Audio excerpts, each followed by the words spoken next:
माँ श्री नर्मदे हर चैत्र माह प्रारंभ हो चुका है। उत्तरवाहिनी नर्मदा परिक्रमा इसी पवित्र माह में की जाती है।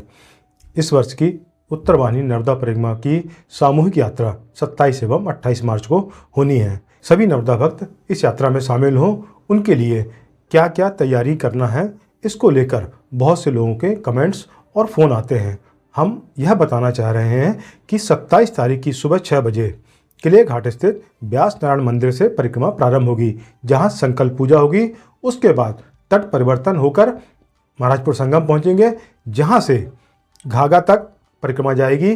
बीच में 2-3 स्थानों पर पड़ाव की व्यवस्था है। दोपहर का भोजन शिलपुरा में होगा और रात्रि विश्राम घाघा में होगा। दूसरे दिन तट परिवर्तन करके बबैहा आएंगे और बबैहा से प्रयास ये किया जा रहा है कि नर्मदा जी के किनारे किनारे यदि कोई वैकल्पिक मार्ग मिलता है, जिसकी तैयारी चालू है, तो वैकल्पिक मार्ग से हाईवे से ना होकर वहां से आकर और सीधे जेल घाट होते हुए किले घाट में पहुंचकर परिक्रमा संपन्न होगी। अब परिक्रमा में जाने के लिए आपको क्या तैयारी करनी है? हमारा यह प्रयास है कि पूरी परिक्रमा में कहीं भी डिस्पोजल प्लास्टिक का उपयोग नहीं होना है।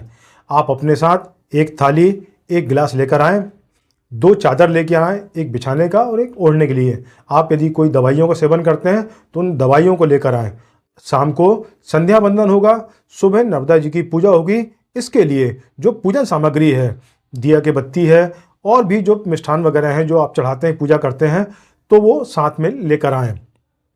साथ ही इस बार हम यह कर रहे हैं कि परिक्रमा में हैं तो परिक्रमा करने का, परिक्रमावासी का एक परिक्रमावासी की फीलिंग आपको हो। इसके लिए जो थर्माकोल के रोल होते हैं, जो फोम के गद्दे होते हैं, वो रोल बनाकर हम उपलब्ध कराने का प्रयास कर रहे हैं। उसके लिए आपको उसकी एक कम से कम जो शुल्क है वो आपको जमा करनी पड़ेगी। जो फॉर्म वापस करेंगे आप, तो वह शुल्क आपको वापस हो जाएगी। इस तरह जो परिक्रमावासी देख पा रहे हैं आप कि पीछे टांगे रहते हैं उस जो फॉर्म को, वो फॉर्म आप टांग कर बैग के साथ अपने निकलेंगे। जहां भी आप विश्राम करना चाहें उस फॉर्म को बिछा लेंगे। रात्रि में सोने के समय भी उसका उपयोग किया जा सकता है। रास्ते में जहां पर भी आपको कोई श्रद्धालु या श्रद्धालु संगठन द्वारा कोई चीज़ उपलब्ध कराई जाती है, बाल भोग है, नाश्ता है, पानी है, कोशिश करें यदि डिस्पोजल में दे रहे हैं तो आप ग्रहण ना करें।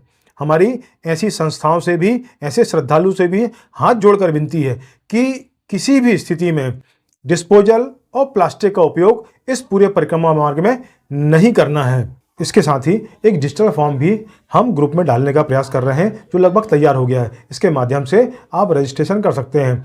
रजिस्ट्रेशन का आशय हमारा सिर्फ इतना है कि उससे संख्या का अंदाज़ा हमको लग सकेगा, ताकि व्यवस्थाएं सुचारू हो सकें। बाहर से आने वाले जितने हैं श्रद्धालु जन हैं, वो नर्मदा के किनारे, जहाँ पर कि नर्मदा किनारे जो आश्रम है या धर्मशाला है, वहाँ रात्रि विश्राम कर सकते हैं। कि मंडला में होटल भी उपलब्ध है। यदि कोई होटल की व्यवस्था चाहता है तो होटल में भी रुक सकता है। अन्यथा नर्मदा किनारे आश्रम और जो धर्मशाला है वहाँ पर न्यूनतम एक राशि आप जमा करके वहाँ पर रुक सकते हैं, या आश्रम में रुकते हैं तो आपकी इच्छा है कि आप आश्रम से जा रहे हैं तो जो आपको आप चाहें सहयोग करना चाहें उस आश्रम के लिए सहयोग कर सकते हैं। इसमें पाबंदी नहीं है।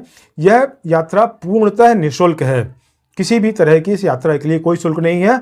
हम समिति के सदस्य सिर्फ इस नाते हैं कि इस यात्रा में हम आपका सहयोग कर सकें। बाहर से आने वाले बंधुओं की यह यात्रा मां नर्मदा निर्विघ्न संपन्न करे, इसके लिए हम प्रयास कर रहे हैं। इस वीडियो में जो नंबर दिए जा रहे हैं उन नंबरों से भी आप संपर्क करके जो जानकारी चाहें ले सकते हैं। लेकिन इस वीडियो में लगभग पूरी जानकारी आपको दी जा चुकी है, और यदि इसके अलावा कोई जानकारी चाहिए तो आप कमेंट्स करके प्राप्त कर सकते हैं। हमारा सभी नर्मदा भक्तों से यही निवेदन है कि यह आयोजन हम सब का है, आप सब का है। आप सभी नर्मदा भक्त आइए। माँ नर्मदा का एक वरदान हमको मंडला वासियों को प्राप्त है कि यहाँ पर माँ नर्मदा उत्तर दिशा में प्रवाहित हुई हैं, तो उस क्षेत्र की हम परिक्रमा करते हैं। कहा जाता है कि पूरी परिक्रमा जो नहीं कर पाता चैत्र माह में, यदि इसने क्षेत्र की उत्तरवाहिनी नर्मदा परिक्रमा कर लेता है तो उसे भी पूरी परिक्रमा का पुण्य लाभ मिलता है। तो आइए और इस पुण्य लाभ में शामिल होइए। माँ श्री नर्मदे हर।